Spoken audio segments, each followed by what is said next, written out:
I said no showers were forecast. Boland bowls again. McAndrew drives. That's a lovely drive through the covers.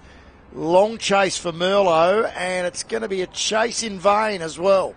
The ball wins. It teased him for about the last 25 metres of the chase. Might be uncomfortable. Cut away over the top of the cordon by McAndrew, and this is what he can do. It sort of surprised him, I think, the ball bowled by Boland. Oh, that one's ballooned, I think, off the thigh pad or the glove down to fine legs. Just put your hand up, walk off. Well, that's a good shot. Cracking shot from Henry Hunt. That has been hit superbly well. Tickling this one fine, and I think that might go for 4. It will. So another 2 boundaries in this over for South Australia. Still 2 slips and a gully in place. And McAndrew's lashing this one forward, a point for 4. He's reached 43 here. And he's cutting, and he's now reaching 47. That was short and wide.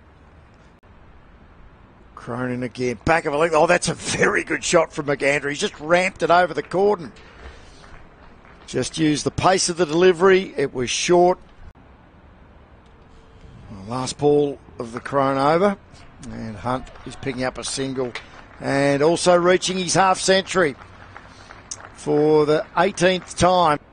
Keep up to the stumps for Fergus O'Neill here. And Hunt set back.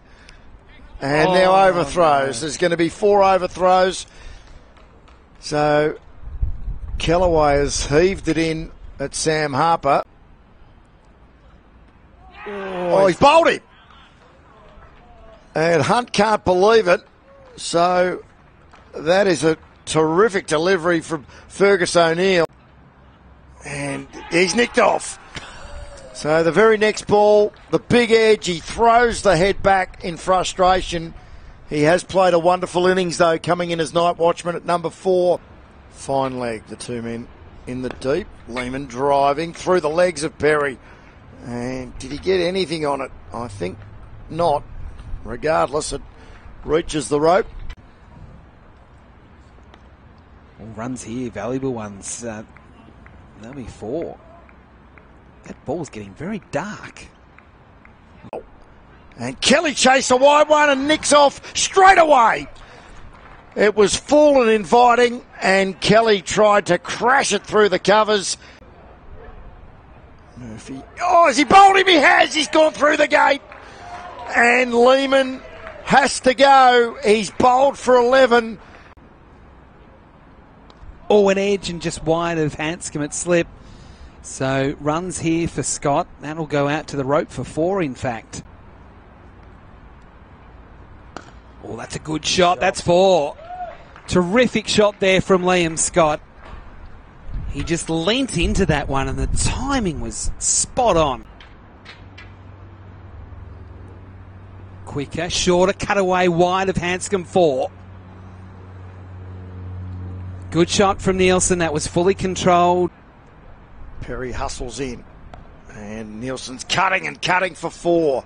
That's a lovely shot backward of point. Got low, stayed low, opened the fade. O'Neill to Scott. That is a magnificent off drive. All timing. Almost a check off drive from Scott.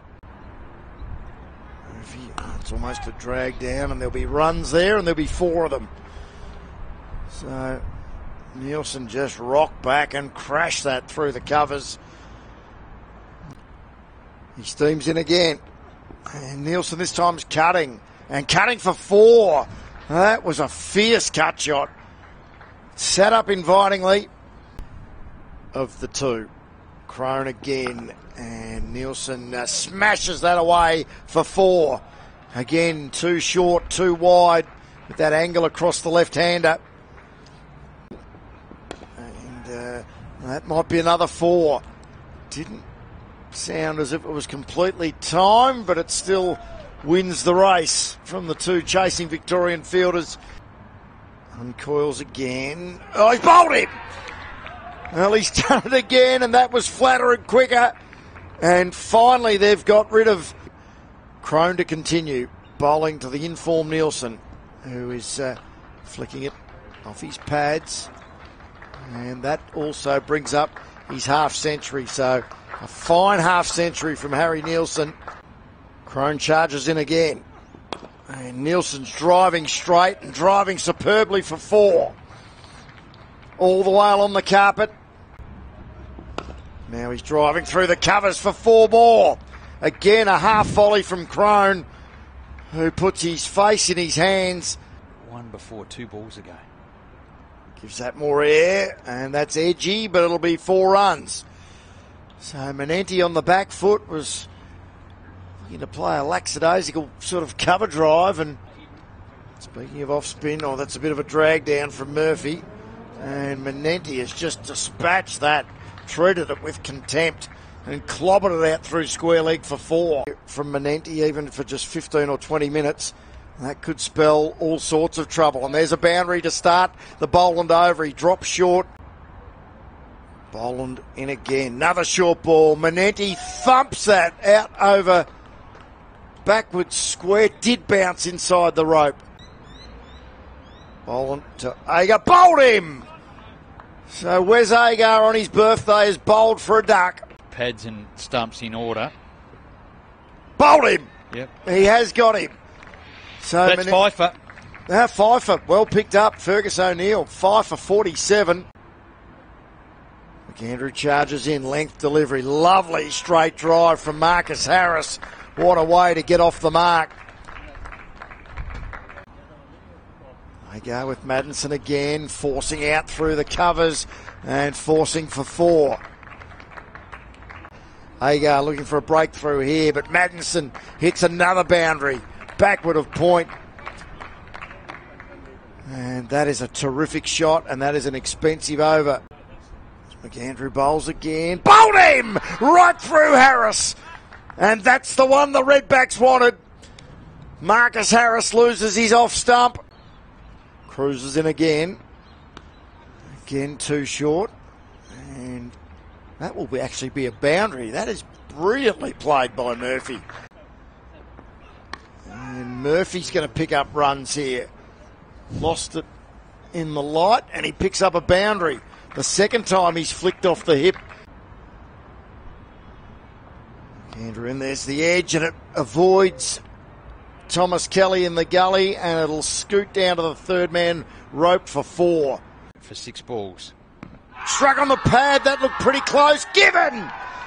Murphy is removed in the final over of the day. The night watchman departs, admittedly for a valuable 18. Last ball on day 3 to Xavier Crone, and it was at the stumps, full and straight, and Crone plays it well. They could have actually taken a single there, which would have meant Xavier Crone was on strike first ball tomorrow. It's a wicket maiden for Nathan McAndrew. He does get rid of the night watchman.